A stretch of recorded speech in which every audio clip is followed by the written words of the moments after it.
Louis-Georges Tin est notre invité. Bonsoir, merci d'être avec nous. Dans 64 minutes sur TV5 Monde, vous êtes le président du CRAN, le Conseil représentatif des associations noires de France. Bonsoir. Commençons par ce sujet qui fait beaucoup parler aujourd'hui en France. Hier, le journal du dimanche a surpris plusieurs de ses lecteurs avec cette question.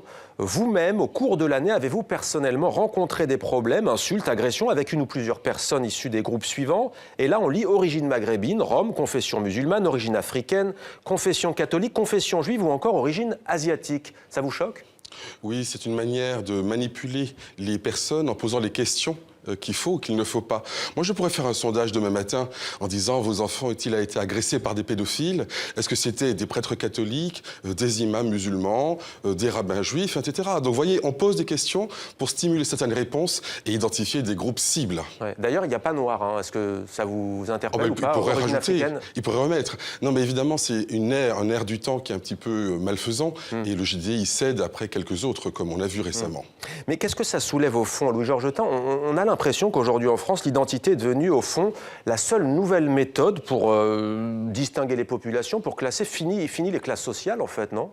Je crois que c'est un tort et je crois qu'il y a effectivement un certain nombre de personnes dans les médias, je pense à des gens comme Éric Zemmour ou Finkielkraut, qui ont diffusé un poison qui a finalement envenimé le rapport et les rapports sociaux en France. Mais vous savez très bien que ces intellectuels que vous citez disent aussi qu'il faut mettre des mots sur certains phénomènes, etc. Et ils disent qu'on ne peut plus rien dire, etc. Vous leur répondez quoi, vous? Je crois qu'il y a des lois qui limitent la liberté d'expression, la diffamation, l'injure, tout cela est hors la loi. Et c'est ainsi que nous avons pu mettre M. Zemmour, par exemple, en contradiction avec le droit français. Il a été écarté de plusieurs chaînes, et c'est très bien, mais un peu tard. M. Ruquier lui-même a regretté d'avoir pendant 10 ans offert une pareille tribune à un pareil tribun qui a empoisonné la France, il faut le dire. Alors, avec le CRAN, vous fêtez donc vos 10 ans. Pour être très précis, c'était en novembre dernier. Mais il y a eu donc les attentats sanglants de Paris et de Saint-Denis le 13 novembre qui ont quelque peu passé aux oubliettes, si l'on peut dire. Cet événement, l'heure du bilan a sonné. Quel est-il, selon vous? Alors aujourd'hui, 10 ans d'action. Nous sommes présents à l'international désormais. Nous avons des antennes au Maroc, au Bénin, au Sénégal, au Gabon, aux États-Unis. Donc c'est évidemment une amplification du travail. Nous sommes aussi sur le front de l'anticolonialisme, car antiracisme et anticolonialisme doivent aller de pair, d'où la campagne extrêmement dynamique que nous avons lancée sur les réparations liées à l'esclavage et à la colonisation. Donc plusieurs procès qui sont en cours sur la question d'Haïti, sur la question du chemin de fer du Congo-Océan, face à M. Seyer, dont la fortune est liée à l'esclavage. Voilà des actions extrêmement concrètes que nous avons menées. Mais ça veut dire quoi, pardon de vous couper, Louis-Georges Tin? C'est-à-dire que vous faites un lien de cause à effet entre le passé colonial de la France et les maux de la société française d'aujourd'hui et les discriminations subies par les Noirs? Absolument. Si par exemple je me réfère à un sondage qui avait été fait par Eurostat, qui est l'organisme de statistique de l'Union européenne, il dit que les 4 départements d'Europe les plus pauvres ne sont pas en Grèce, ne sont pas à Malte, ils sont dans les 4 départements d'outre-mer français. C'est-à-dire qu'effectivement, Martinique, Guadeloupe, Guyane, Réunion, il faudrait rajouter Mayotte depuis aussi, voilà les territoires les plus pauvres d'Europe qui ont subi de plein fouet la colonisation et l'esclavage. Alors évidemment, pour les autres colonies françaises aujourd'hui indépendantes, c'est la même histoire. Alors pour que nos téléspectateurs comprennent bien ce qu'est le CRAN, vous menez des actions pour alerter sur le sort des Français d'origine africaine, issus aussi des départements et des territoires d'outre-mer. Vous dénoncez les contrôles aux faciès, vous prenez aussi le vote obligatoire. Est-ce qu'il n'y a pas aussi, au fond, au même titre d'ailleurs que le CRIF, Conseil représentatif des institutions juives de France, ou que le CFCM, le Conseil français du culte musulman, un piège, au fond? Est-ce que vous-même n'entretenez pas une sorte de communautarisme? Donc, je crois que c'est l'inverse. Il faut absolument que les populations discriminées soient représentées. Et on a besoin à la fois d'associations généralistes, comme la Ligue des droits de l'homme, et d'associations spécifiques. Vous savez, la discrimination, c'est comme une maladie. Moi, quand je suis malade, j'ai mal au ventre, je vais voir un généraliste. Mais s'il me dit, vous avez un problème, en fait, c'est pas le ventre, c'est plutôt le foie, je suis content qu'il y ait des spécialistes qui puissent me guérir.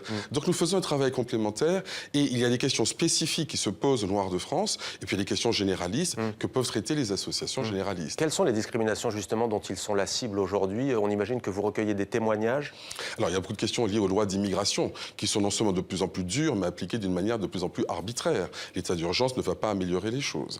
Il y a évidemment la pauvreté. La question de la pauvreté qui est un mal lié, la surpauvreté. en fait, qui est pratiquement très très lié justement à cette histoire coloniale.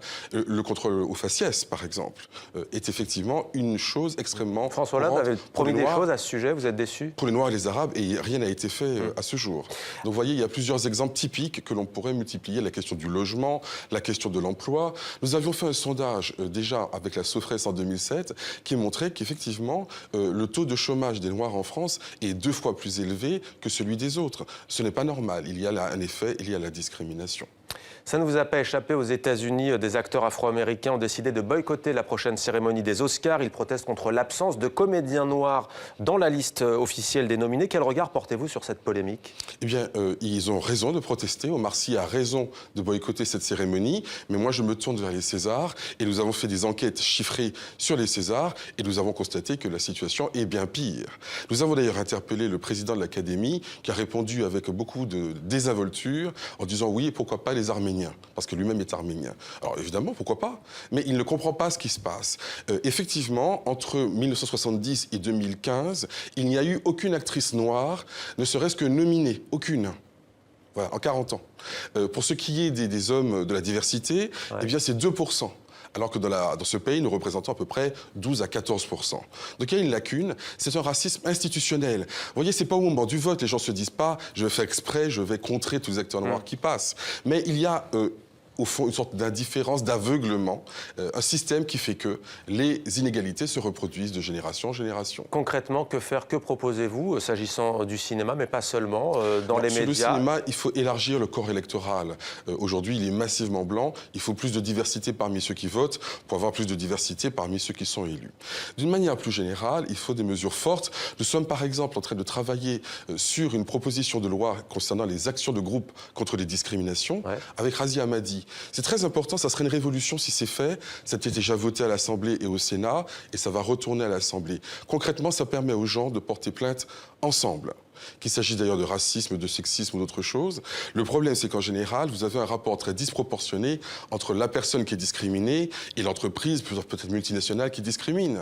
Et bien là, quand toutes les personnes concernées portent plainte ensemble, ça permet de rééquilibrer les choses et de donner plus de chances, finalement, de lutter contre les discriminations collectives qui sont le problème le plus important. Louis Georgetin, président du Conseil représentatif des associations Noires de France, merci à vous d'avoir répondu à nos questions dans 64 minutes sur TV5 Monde.